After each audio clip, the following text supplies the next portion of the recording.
Okay, I'm going to give you a tour of my garden. I've got some potted up trees over here. That's a fig. That is a Mexican cherry or something like that. It's an orange and a half wine barrel. It's an avocado. That's a goji berry. Here we've got a little strawberry patch. This raised garden bed here. We've got, that's a grapevine. We've got some greens, brassicas, broccoli, herbs, yellow cherry guava, a range of different things down there, a curry plant as well, chili bush, etc.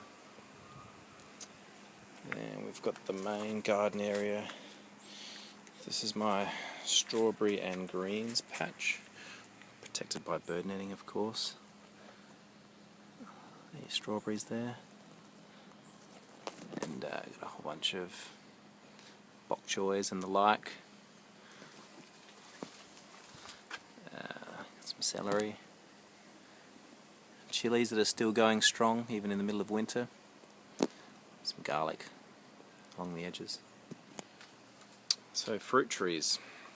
That's the main event really in my garden. That's a white nectarine. Behind it, come around this other side. Behind it is a feijoa. It's espaliered. It's about 6.5 foot tall now. On the lower level, just interplanting greens, herbs,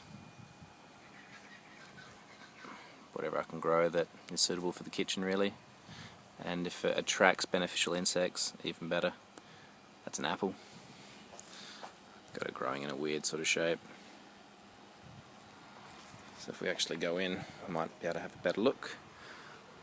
I've got a whole bunch of garlic growing here, just along the perimeter. Just next to a dripper hose. So there's a hole here and a hole there, just to make it easier to water them. They look after themselves now really. That's some kale, celery, herbs, beetroot, and here's my favourite. This is a persimmon tree. It's been espaliered. It's also dropped all of its leaves, and this year I'll have 2 persimmons, my very first 2 persimmons. So I'm waiting for just the right moment to pick these for maximum flavour and sweetness. It's my favourite fruit of all time.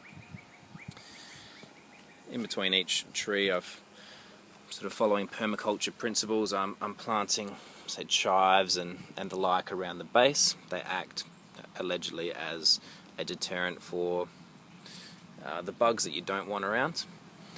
I've not used any chemicals whatsoever in this garden.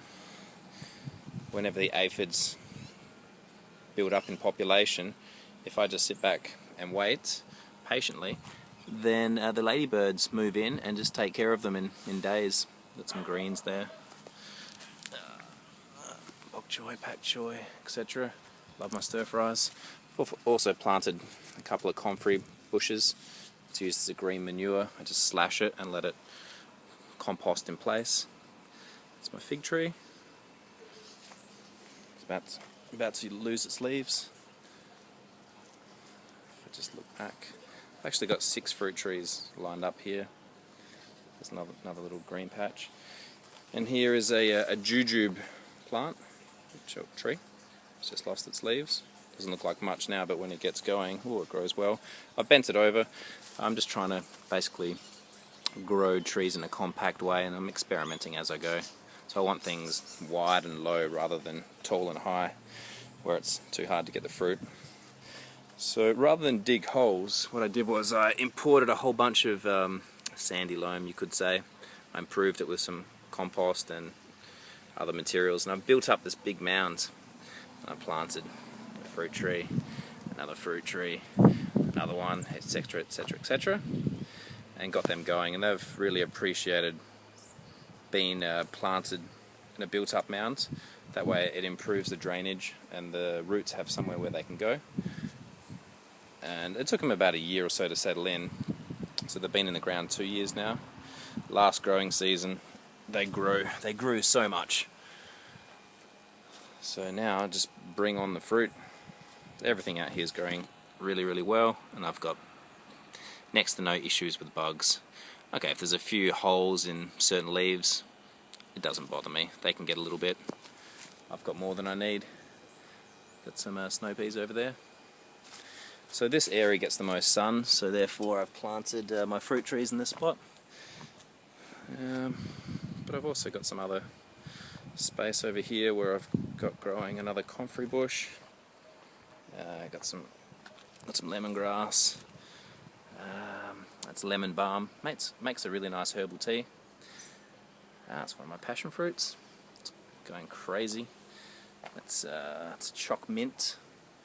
Here we've got a Moore Park apricot, which was the latest fruit tree that I planted. We've got some Vietnamese mint and some lemon thyme. What's that one? That's Chilean guava, I think that's called. And another passion fruit, which has gone nuts. Again, these things have been built up, as you can see. I've made a mound and then planted in the mound. They're really benefiting from that. Passion fruit's going nuts. It's been in the ground about 6, 7, 8 months. It's really taken off. So there's a tour of my backyard garden. It's still fairly young. Like I said, it's about 2 years old. Fruit trees have been in just for 1.5 to 2 years. So I'm really looking forward to the coming seasons where I hope that most of my fruit trees start to produce. But right now I'm getting plenty of greens, plenty of herbs. I'm getting the odd piece of fruit here and there. Down the back I've got a compost bin. It's a cold compost bin, so it's the type that attracts composting worms. So they break down all the matter. So in here I've got lots of leaves, some shredded cardboard, and some food scraps like banana skins, things like that. I just turned that over a moment ago with a fork, and there was tons of worms in there, which is what you want to see. Also here I'm making like a tea, so I slashed a whole bunch of these comfrey leaves, chucked them in with some water, some other leaves that were lying around, and just let it sit there and putrefy. It smells quite disgusting, but after about 6 weeks, that's the liquid in there should be high in nutrients that plants love. Might just have to stick a peg on my nose, but giving that a try. What else? I mean, I eat a lot of fruit myself, so I just chuck a whole bunch of banana skins just on the surface. So I do different composting methods. I've got a compost bin there. I've got a few worm farms, which I can show you in a minute. But I also throw a lot of food scraps just on the surface. And I just let them break down in time. The worms come up, grab the food, bring them down, munch them up, aerate the soil.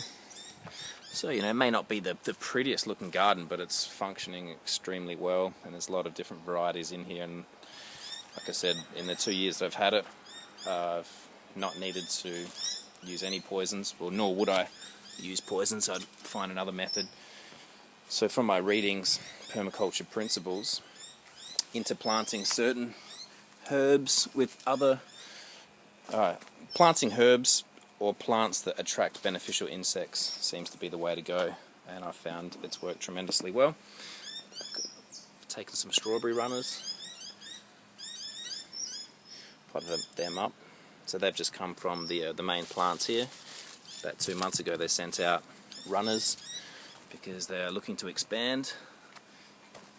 Like this one over here, that's starting up from a runner. There we go, a new one.